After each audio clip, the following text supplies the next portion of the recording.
on today.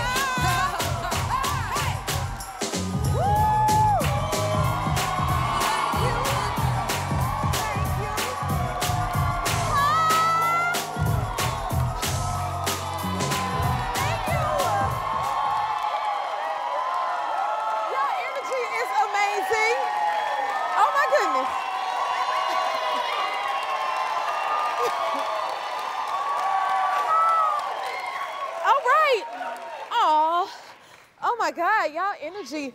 I love you back. How's everybody feeling today? I love you back. Now I gotta tell you, I saw you dancing, you look good. Were you having a good time? That's what I like to hear. I call this the happy place. Y'all seem real happy. You happy? You're happy. Oh my goodness. Anyway, I want to share my mug with you today. You guys have been sending me some lovely mugs, and I'm loving receiving them and collecting them and the messages that are on them. They help me get through each and every day. So thank you for that. This one is, I want to say thank you to Felicia Lyons, who brought me this amazing mug. It says, God is within her, she will not fall. You see that? Thank you, Felicia. I am going to send you a Jennifer Hudson mug, because if y'all send me a mug, if I show yours on the show, then I'm going to send you one of my Jennifer Hudson mugs back. So please, please keep them coming because I love them. It's so nice to have one, to feel the love from you guys, and then to be able to, I want to create a mug wall. Okay, because I'm a picture fanatic too, so when you come back, you're gonna see a picture of all of us together. I want a tunnel of memories, and then one day I dream to have a mug wall with all the beautiful mugs y'all send me, but until then, I'm gonna hold on to these affirmations and it'll help keep me going. So, this will definitely do that. All right, I also like to play a game. Y'all gonna play a game with me right now? Yes! Yes! We gonna play. I'm gonna get to the point. Something's got to go, all right? Now, I will tell you, this game can get real intense. I consider we one big old happy family. But by the time we get divided up and you have your opinion, I wanna make sure we still a family at the end, all right? But everybody has a right to their own opinion. Oh, but this one is so funny to me. All right, here we go. This is the first one. Now, one of them got to go, okay? So, is it deodorant? Yup, you said, woo. A toothpaste, I'm sorry. This took it. Deodorant? A toothpaste?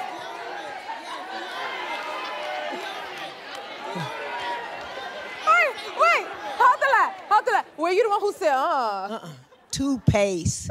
I can rinse my mouth out with some water, but I got to have some deodorant. Oh. So you get... Toothpaste got to go. Okay. I love it. Oh, no. I can't have no yuck mouth. Those of you who are over 40 remember yuck mouth. Y'all remember yuck mouth because he don't brush, because he like his teeth like this. Yeah, no. So, no. Yeah. So you getting rid of the... Get rid of the deodorant. Get rid of the deodorant. Yeah, I can't have no yuck mouth. No. You keeping the toothpaste. That one cracked me up. I said, hold the line. Okay.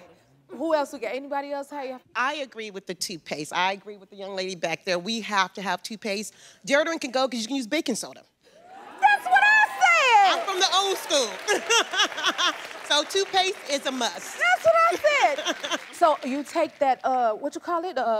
Baking soda, and you can brush your teeth with that, right? Yes, you can. But you can also put it under your arms, right? Come on now. And then it gets you through. I love this one. So, deodorant, gotta go. Right? Can we agree? The deodorant. Okay, that one had me cracking up. So I said, wait a minute. Okay, let's do another one. That was funny. Okay, you about to get all cute for something, right? But something's gotta go. Is it the manicurist or the hairstylist? Which one? I wanna hear from, oh man, I want to hear from him over here, but I want to hear from you too. I can paint my own nails. I can't do my own hair. Get rid of the manicure. Okay. Get rid of the manicure. I'm not mad at that. Can I hear, I want to hear from a gentleman somewhere over here too. I'm a hairdresser. Hair's everything. Oh, of course you're a hairdresser.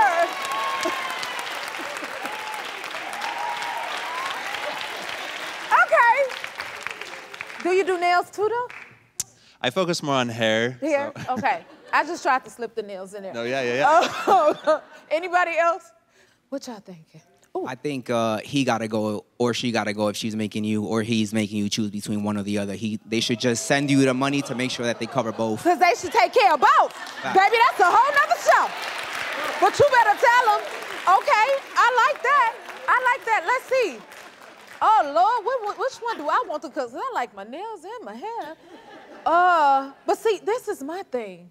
I can't do my own nails, but I could do my own hair if I need to. Do I really gotta choose? See, we can press on, okay, but you can press on this. Ooh, I better go with hair, because you don't want Jennifer come out here looking crazy upside the head, do you? Okay, so I'm gonna go. Manicurist gotta go. I can't believe that. What do you want me to do without my nails? Okay. Okay, ooh, y'all love some bread? Yes. One of these gotta go. Okay, is it cornbread or biscuit?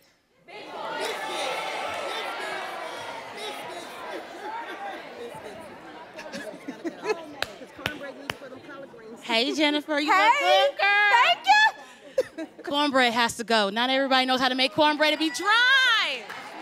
Them biscuits with some honey and some butter. That's a good point.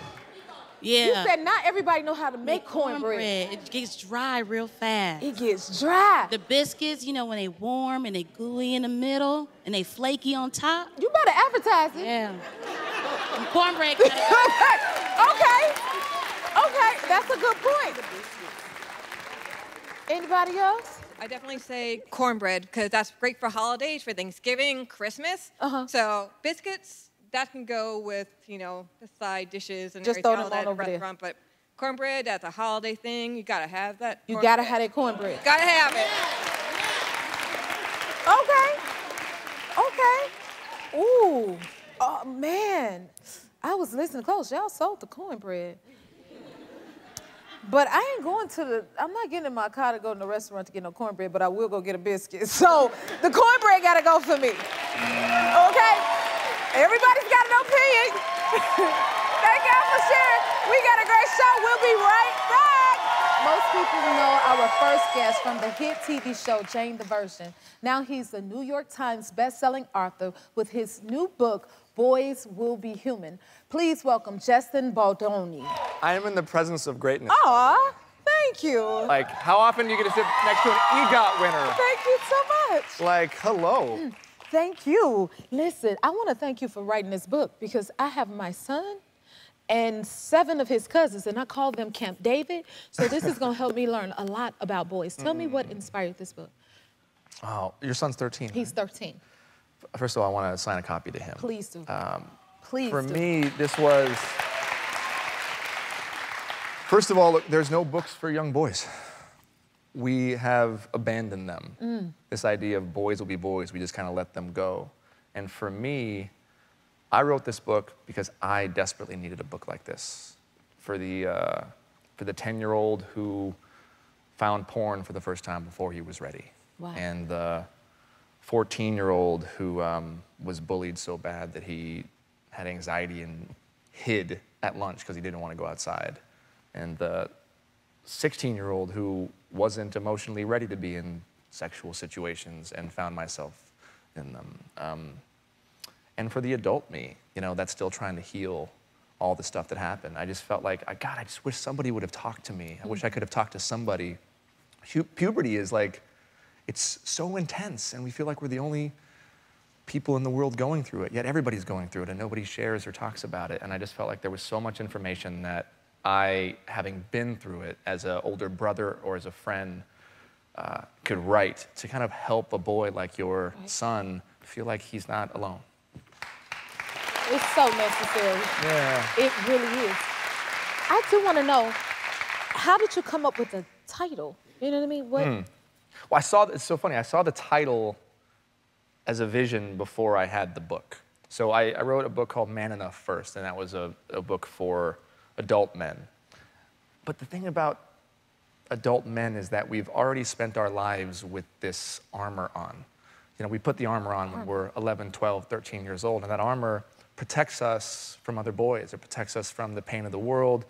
It prevents us from being vulnerable, and what it does is it also prevents us from connecting with ourselves. And then we forget how to take the armor off. And so we grow up, and we don't have the ability to feel all the things that we need to feel. And I thought, well, okay, it was good that I wrote the book for men. A lot of men were buying it and reading it. A lot of women were buying it for their men. But I wanted to reach men before they became men. I wanted to reach boys while they were still innocent and impressionable, so I could help them understand that, like, these feminine parts of themselves, the parts of themselves that they are afraid of expressing, their emotion, their feelings, their compassion, their empathy. These are beautiful parts of themselves, and they are not just feminine, they are also masculine, but more than anything, they're human. And they're okay. And that's why this idea of boys will be boys, this phrase that we say over and over and over again, it almost is like an excuse that we have made for these young boys. Oh, don't worry about it, boys will be boys. Oh, it's okay. We're like these testosterone-filled tornadoes, if you will. But in reality, we are so much more than that. And when we say boys will be boys, I think we are vastly underestimating the capacity of our young men, and that they can grow into be beautiful, empathetic, sensitive, nurturing human beings. Right, and feel. And feel. Be able to feel. Yes.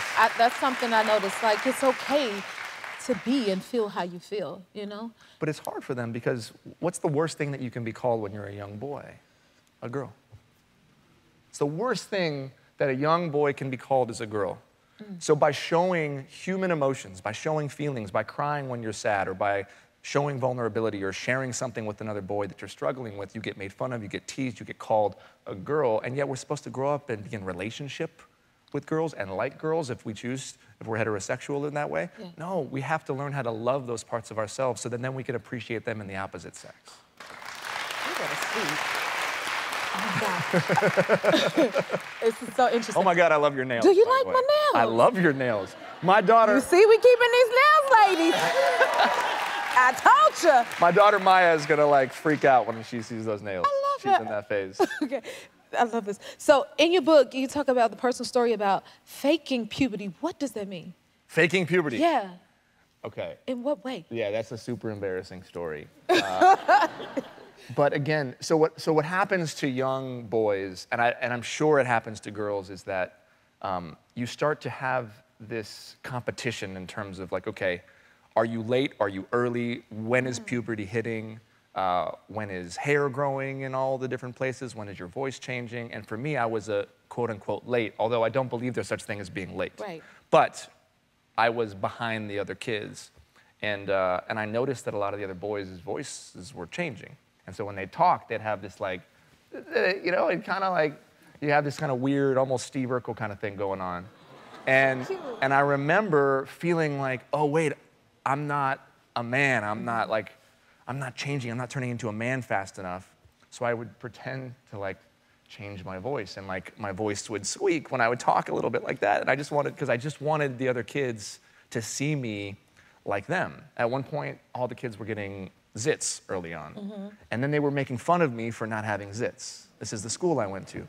So I would go home and I'd like put on my mom's night cream because she told me, oh, don't put that on, it's gonna make your skin oily. I'm like, oh, oil means zits. Maybe I'll be like the other boys. And I gave myself such bad acne, I had to go on Accutane when I was like 17 years old, because it was just this desire, because I wanted to fit in, I wanted to be cool, I wanted to be like the other boys, when in reality, if I would have checked in with those other boys, they would have been feeling so awkward and uncomfortable about their voice changing or about them getting zits that they were making themselves feel better by putting me down because I hadn't experienced it yet. So they were all struggling and I was struggling, and if I could have just talked to somebody, I could have known that I was perfect just the way that I was, that it was happening at the right time.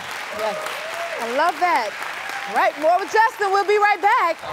Back with Justin Baldoni. Listen, that took me out. Let's see. Okay, so people know you from Jane the Virgin. Did you? Yes. Some people. They are She does. She does. Did you always want to act? Oh, that's a great question. Truthfully, acting felt really far away from me. I was a bit of an ugly duckling, and my dad was in my dad. I'm like, you think so? Okay. Well, if only you had a picture of me when I was 13 and covered in acne that I gave myself, and you know. But I was always the friend of the guy who all the girls liked, and I never really had dates to the dances. And I was just insecure, and I think that I never allowed myself the opportunity to dream that it could actually be possible. I think I'd always wanted to be an actor. But honestly, I'm grateful that it wasn't this thing that I just always dreamed about, because back then, I think I would have been dreaming about it for the wrong reasons. I think I would have been wanting to be an actor for maybe the fame. And honestly, and what that would do back then for like little Justin is it would make me feel better about myself. It'd be filling a hole that no amount of fame ever could feel. So I'm grateful that I didn't get a chance to dream. And then it kind of happened naturally, and it really took me by surprise. And even I was sitting backstage, and I'm like, wait, how am I here? How am I? I'm about to go sit there with Jennifer. Like, is this real? And I always have those moments of just being so grateful that it's even existing. So. I understand. I have that every day. Like, it's my show. So I get it. Okay, so the family moved to the mountains outside of LA. You see animals out there? What kind of animals is out there? Huh? Well, my wife is very afraid of spiders. See? Are you afraid of spiders? Man. Okay. Yes, sir. Yeah, so we moved out of LA up in the mountains and didn't realize that there were tarantulas there. She didn't know this before y'all moved out there? She did not know. And I've been teasing her for years. Like, my wife... I can't even look at that. There she is. That's our front yard. There she is. What's in the front yard, She's Justin? like, yeah. So my wife has this like sixth sense where we could be sitting here, and maybe you have this too, maybe all people who are afraid of spiders, but we could be sitting here and we'll be talking, and then she'll go, yep. There's a spider, there it is. Listen, I can sense it when it's in a room.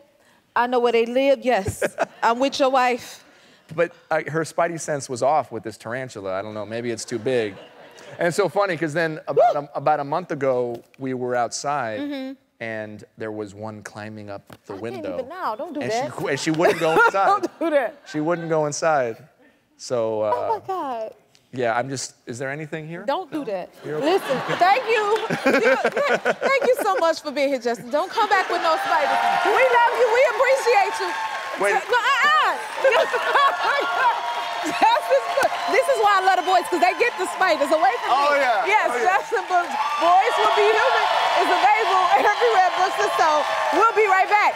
Our next guests are New York Times best-selling authors. Their new book is called Whiteout. Please welcome Angie Thomas and Dhonielle Clayton. Hi, ladies. How are you? Good. Great. Very excited to be here. Red. Thank you. We came ready. I see it. Yeah, ready with red. Yes. Oh, my goodness. Okay, tell us about the idea of Whiteout. Where did it come from? Bam. Well, they always blame me for my leadership skills. I collected 5 wonderful other YA authors to write these love stories together. So Whiteout takes place in Atlanta, where we know they can't handle snow. And it's about a bunch of teens stuck with someone they like, someone they might not like, or someone they might have some, unfinished business with.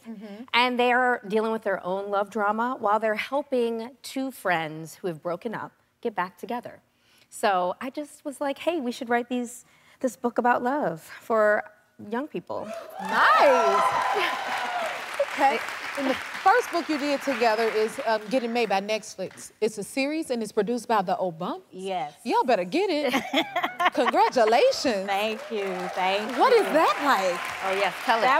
That was amazing. The entire experience, we had so many people wanting it, for so many people to be interested in bringing this story about Black kids to life on screen, because that was the whole reason we did it. We don't see enough of that. We don't get to see them in love enough. And so for this power couple to say, we love this, we want to do it, I mean, you can't ask for a better, like, seal of approval. Definitely not. You guys are on a roll. Okay, so this book is for young adults, but you're writing it in a teenage voice. Like, how did you channel the inner teenage voice? Did we grow up? We did grow up. We're probably still about 16, 17 in our hearts, even though we have to pay taxes and like have our lives together.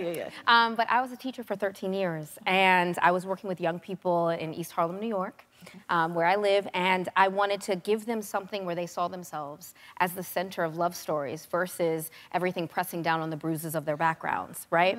And give them something that will help them fall in love with books, so that their literacy rates are reflected as well in this sort of love of literature. But when you don't see yourself, you really can't be the thing that you want to be. So we're stuck in our 16, 17-year-old selves, but also we're writing for these young people so that they have what they need, the tools. You'll be better. Okay. It's important to show like different types of love in the book. How did you show different types and why? Well, you know, we wanted to show as many different types of love as possible. Not just romantic love, but family love, friendship, you know. That's so important because we never want young people to feel as if you have to be in a relationship to validate yourself. Like, family love is important, friendship is important, but we also want to show LGBTQ plus love. We want to show our Black kids who are queer that, hey, here you are, we have representation for you as well. It's just, it's important for us that all kids see themselves in books, no matter what. Love that. It sounds like, in what way? So, how different you think things would have been if you had these type of books growing up? I think that my imagination would have been completely different.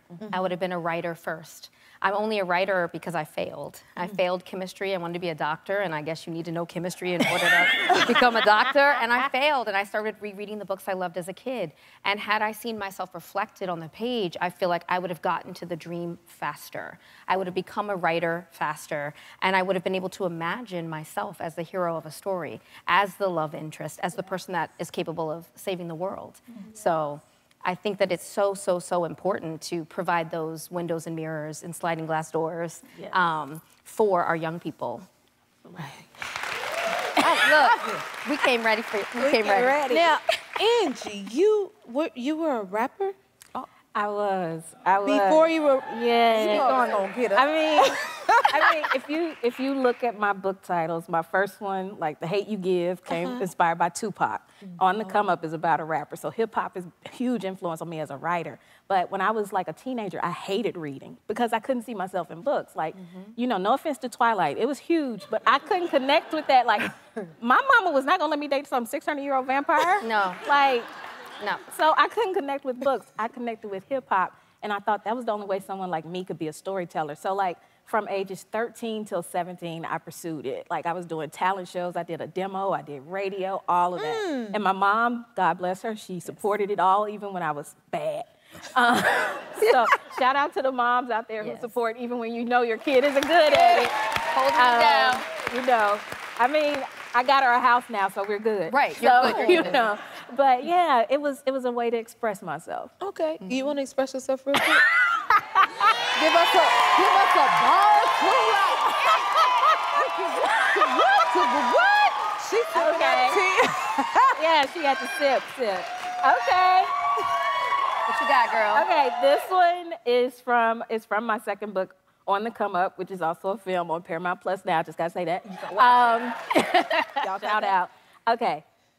No fallacies or spit maladies, causing fatalities and do it casually damaging rappers without bandaging or managing my own label, my own salary, and actually, factually, there's no MC that's as bad as me.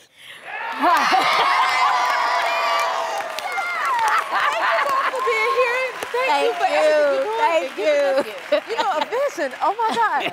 Whiteout is available everywhere books are sold, and today everyone in the audience is going home with a copy.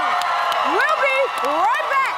This story is so great. Our next guest is an amazing woman who has dedicated her life to mentoring young girls in underserved communities. From Los Angeles, please welcome Susan Jackson.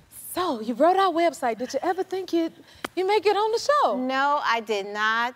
I said, if Jennifer Hudson is doing a talk show, I am going to write to her and let her know what I'm doing. Oh. And that's what I do. These are the things that we love to talk about and yes, highlight. exactly. So I am the executive director of Dove Club. I'm the founder, and I've been in education for over 20 years. And I decided to start Dove Club because I saw that the girls where I was working had behaviors that wasn't positive. So a coworker and I decided, hey, let's do something with these girls to promote positive behaviors. And that's what we do. Yes. Accentuate the positive, right? Exactly. So during their lunchtime, we would set up a Dove Club sessions for the girls. And we talked about things like peer pressure, bullying, conflicts with friendship, those kind of things. And so we were able to support their needs in that way. Great. Can you tell us what does Dove stand for? Dove Club stands for Daughters of Virtue. So the V in virtue stems from the Proverbs 31 woman, which describe her as gaining wisdom, taking care of her family. She's not selfish. She serves her community. She helps others, and that's what you are. You remind me of her. Thank you.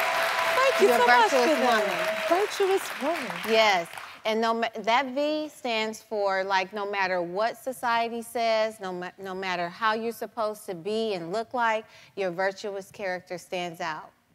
Yes. Thank you. You're teaching me and inspiring me right here in this moment. Oh, my God, yes. Your gift is strong. Thank you. What sort of things do you teach the girls in Dove Club? So I teach the girls how to resolve conflict.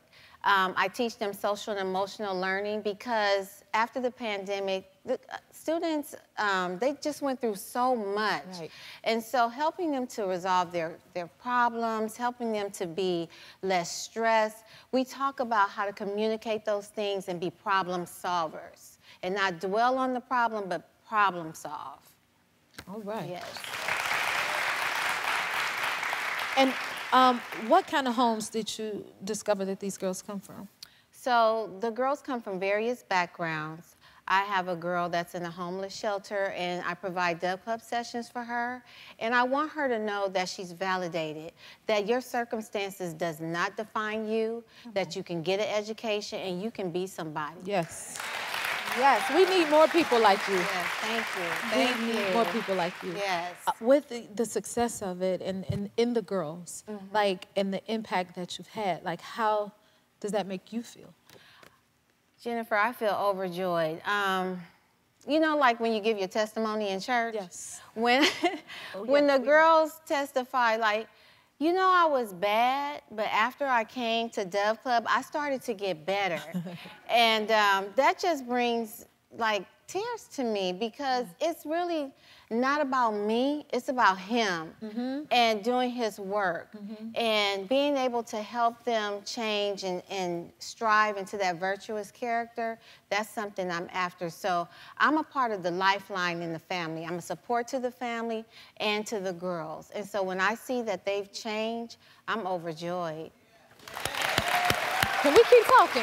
Yes, we can. You stick around? Yes. All right, we'll be right back with Susan after this. We're back with mentor Susan Jackson. So you've been mentoring girls for a few years. Any experiences that stand out in your memory? Yes, I had a girl that actually I was her teacher in 2nd grade. And I reconnected with her after she graduated from high school, and I was able to see her off to college, into nursing school. That is so beautiful. Yeah. So again, Dove is not about just 6 to 12 week sessions. It's about the lifeline. It's about staying in their lives, being that mentor, like their auntie. That's what I am. And they can call me anytime, yes. Anytime. That is so beautiful. Yeah. Well, I think a few of your students have a message for you. Can we take a look? Let's see. Hi, Miss Jackson. I wanted to say thank you. Thank you for being there for me when I need you the most. When I have troubles I know I can't talk to anyone else about, I know you are the one person that I can trust. You listen to me and help me with my issues. And because of that, I feel like I've had better connections with my family and friends. You are my #1 mentor. You have really been here for me like a second mother.